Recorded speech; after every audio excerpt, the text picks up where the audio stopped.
Hello friends, तो आज हम एक्सप्लेन करने वाले हैं बाय द सी, जो कि 2015 में एक अमेरिकन रोमांस ड्रामा मूवी है।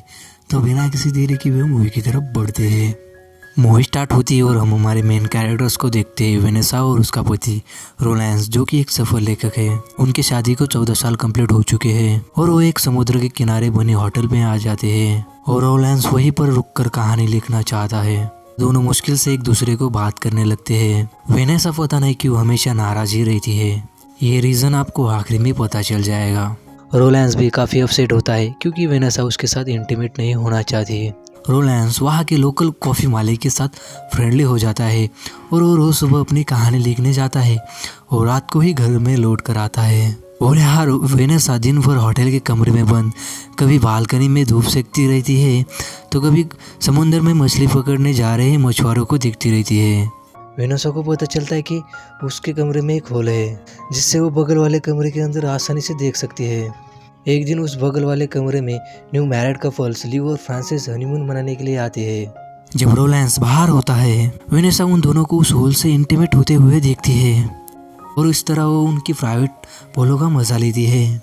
और अब जब भी उसे मौका मिलता वो उन कपल को देखकर अपना टाइम पास करती। नेक्स्ट सीन में हम देखते हैं फ्रांसिस अपनी बालकनी में होता है और वो वेनेसा से बात करने की कोशिश करता है, लेकिन वेनेसा उससे बात नहीं करती। एक रात रोलैंस को सोते हुए उठाती है और उसे पूछती है, तुम उस ली के साथ इंटीमेट होना चाहते हो ना? रोलैंस को समझ नहीं आता कि वेनेसा क्यों ऐसे पागलों की तरह बात कर रही है।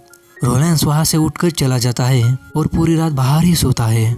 और नेक्स्ट सीन में हम देखते हैं कि वो रात को रूम में आता है और उसने बहुत ज़्यादा ड्रिंक की हुई होती है और वेनेसा के साथ इंटीमेट होने की कोशिश करता है।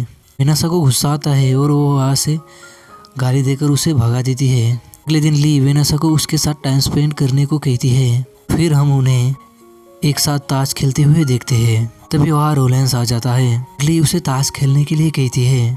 ली के जाने के बाद रोलैंस वेनेसा से पूछता है कि तुमने ली को यहाँ क्यों बुलाया था? मुझसे ज़बरदस्ती मेरे ऊपर क्यों थोपना चाहती हो? वेनेसा कुछ नहीं कहती और वहाँ से नहाने के लिए चली जाती है। रोलैंस भी उसके पीछे बाथरूम में आ जाता है। वेनेसा के साथ नहाने के लिए कहता है और वेनेसा मना कर देती है। रोलैंस कहता है कि मैं तुम्हारा पति हूँ, लेकिन वेनेसा वहाँ से चली जाती है। कुछ दिन बीत जाने पर रोलैंस जल्दी घर आता है और उसे कमरे में ली और फ्रांसिस की आवाज़ें आती है। तब रोलैंस को पता चलता है कि वहाँ एक होल है। जब रोलैंस उस होल से झाँक कर देखता है तो वो दोनों इंटीमेट होने लगते हैं। वेनेसा वापस आती है, काफ़ी भीगी हुई होती है, वो रो भी रही होती है और रोलैंस उसे हक कर लेता है।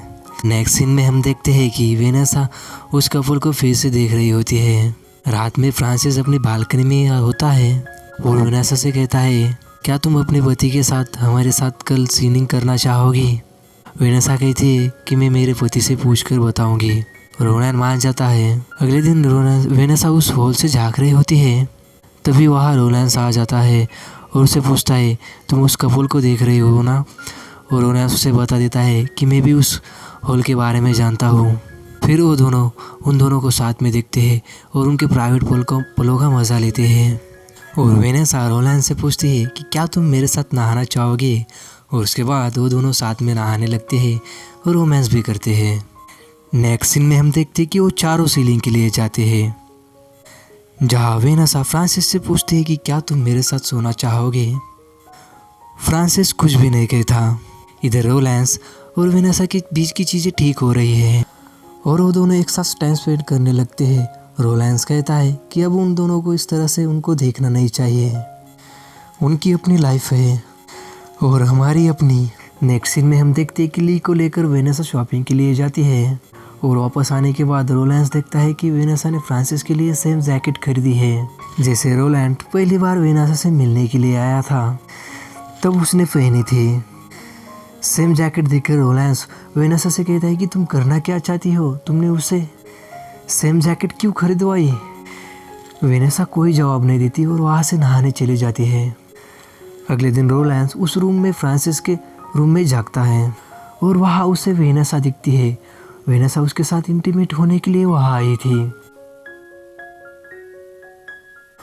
और वो फ्रांसिस के कमरे में आता है और फ्रांसिस को काफ़ी मारता है और वेनेसा को कमरे में लाकर पूछता है कि तुम ऐसा क्यों कर रही हो? अगर तुम मुझे चोट पहुंचाना चाहती हो तो तुम्हें आगे बढ़ना चाहिए और मुझे मारना चाहिए। और तुम क्यों उन दोनों की लाइफ बर्बाद कर रही हो?